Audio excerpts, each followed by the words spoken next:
one will know. The Loom. Power. The elders are afraid to use it. I am not afraid. Oh, the colors in the pattern. Dancing. The shadow of rainbows. One gray thread. Gray goes with every color. Invisible. No one will notice one gray thread. To work. Here's the trick. Tied to the end of the shuttle. Let the harness do the work.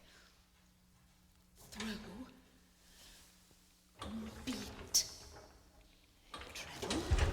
Rest. Throw. Beat. Treadle. Rest. Back. And forth. Across the web. You taught me well.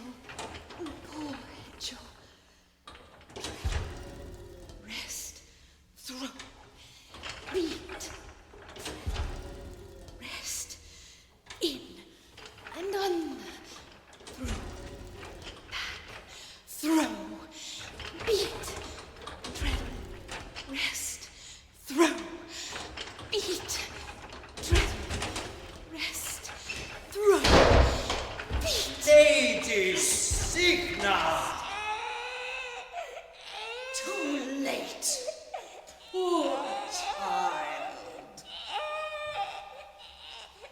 You understand the gravity of what you have done?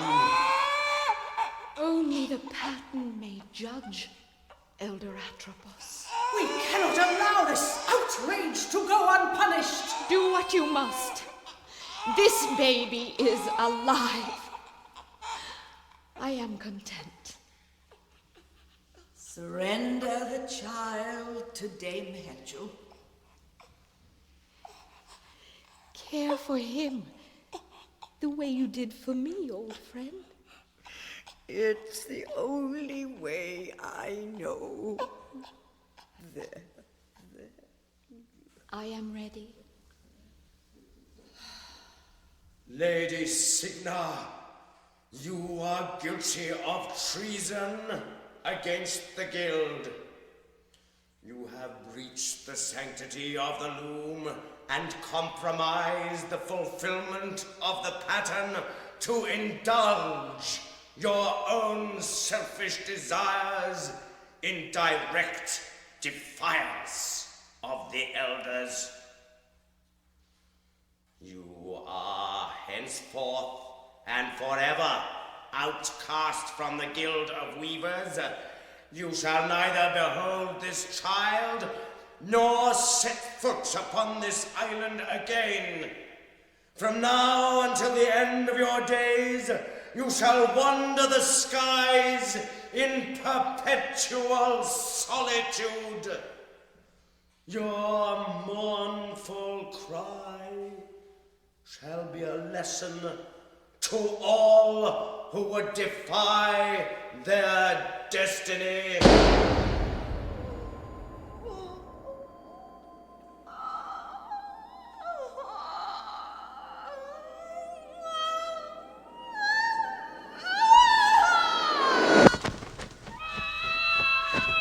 Swan.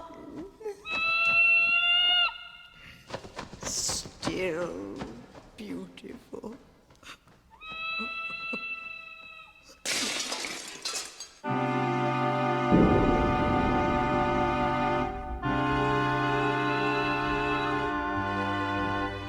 Few in the weaver's village saw the great swan disappear across the sea that night.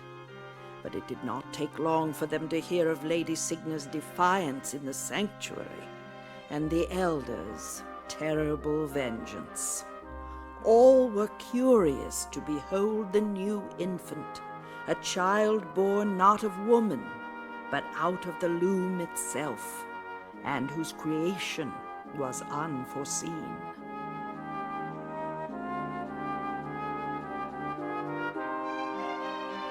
It was decreed that the child be raised outside the ways of the guild until his coming of age 17 years hence, when his future would be decided by a high council. The old serving woman, Hetchel, agreed to raise the Loom child as her own. She named the little boy Bobbin. Bobbin? Bobbin! Wake up, child. Hetchel? That's right, dear. Out of bed. Still dark. I know, little one. Get up quickly and get dressed. Why? Sleepy? There's something outside I want you to see. Quickly now, before the sun rises.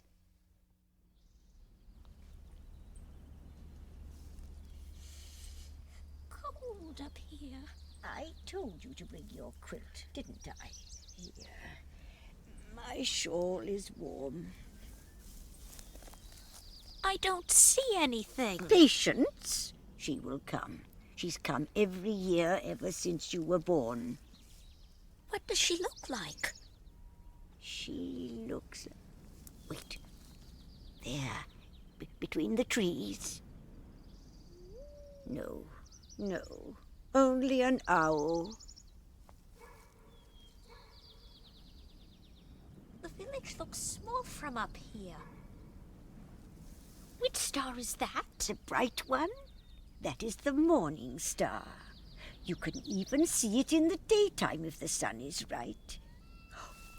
Look, down there, flying low across the water. Do you see? It's just a seagull. Look again. Oh. A swan, Bobbin. A white swan. Happy birthday, poor boy. Here she comes. Look, she's flying over. She's beautiful. Yes, still beautiful. Why does she sound so sad? Because she is alone, proud and alone. She's flying away. Where is she going, Hetchel? Out beyond the pattern, I expect. Can we go visit? Stand away from the edge. No, little Bobbin. Those who are born of the pattern are hemmed into its web forever. Where that swan goes, we cannot follow. The sun is in my eyes. You're yawning. Come, back to home and bed for you.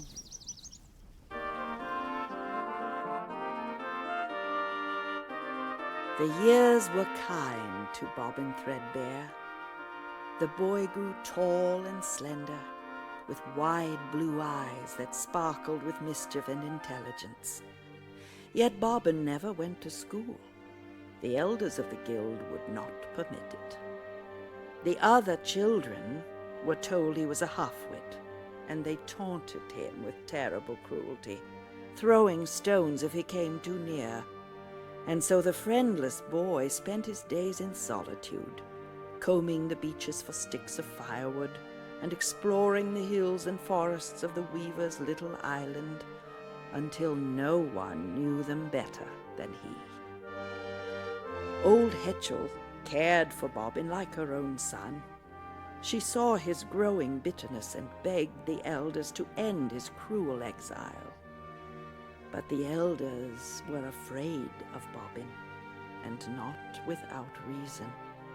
His unexpected birth had thrown the pattern into chaos. Year after year they watched with growing apprehension as shadows of apocalypse spread across the web in the loom. Bobbin's thread was weaving its way towards a destiny of overwhelming consequence. The pattern was disintegrating. No one knew how to stop it. The elders never told Bobbin who he was or how he came to be. They prayed that Bobbin would be unable to fulfill his destiny so long as he never left the island and never learned the ways of spell weaving. They did not suspect that Bobbin's education had already begun.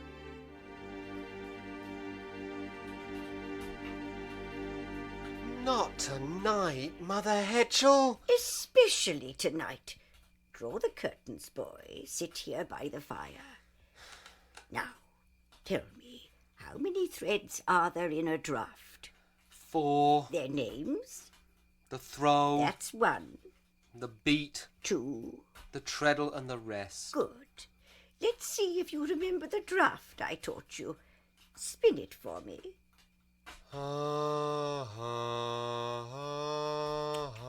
Pitiful. Listen to me.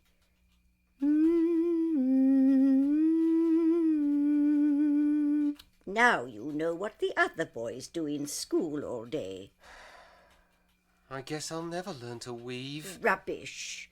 Do you suppose every weaver starts out with a golden throat?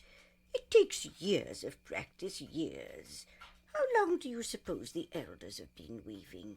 Nearly as long as I have, and that is a very long time indeed. But where do I begin? You begin with this. Do you know what it is? No. This is called a distaff. Our ancestors used a distaff to spin flax into thread. We use it to spin music and light into threads of influence. Show me.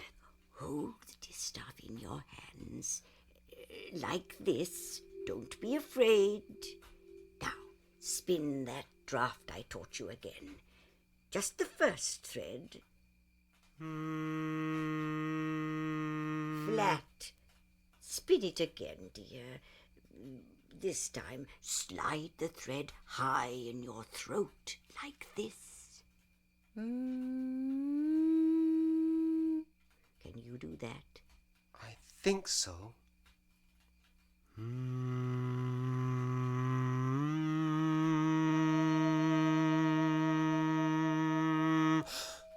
It's glowing. It's telling you when your pitch is correct.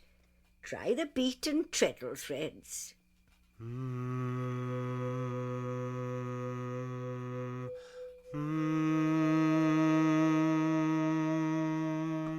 You learn quickly. What happens if I spin all 4? Let's find out, shall we? Let me shut this first. All right. Listen carefully. I want you to spin those 4 threads again. Wait for the distaff to glow before you go on to the next. As you spin the last thread, point the distaff at the ball of yarn inside my knitting basket. But you just closed it. Indeed, those 4 threads form a pattern of opening. You're going to lift up the top of that basket without even touching it. Whenever you're ready. Does it hurt? Tingles a bit. Remember, concentrate on the ball of yarn inside the basket. Spin. Concentrate. Now, point. Not at the window. Wow! Shh! Blow out that light. Sit still for a minute. Good. I don't think anybody heard us. What other drafts do you know? Give me that. You've done enough weaving for one night. Off to bed with you. You have a big day ahead, and we both have to get up very early. Let me go alone this year, Mother Hetchel. Alone? Well, I suppose you're old enough. Go alone, Bobbin. I don't mind staying in bed late this time.